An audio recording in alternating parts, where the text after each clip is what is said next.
This is a demonstration of what will happen if during a reverse half Cuban 8 I am too shallow on the first 45 up line and if I roll too early on that line.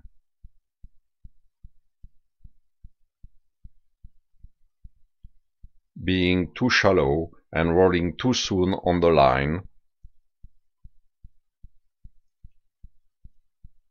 I will find myself too low and too fast on the top of the figure when I check altitude and airspeed. I will therefore have to abort the maneuver.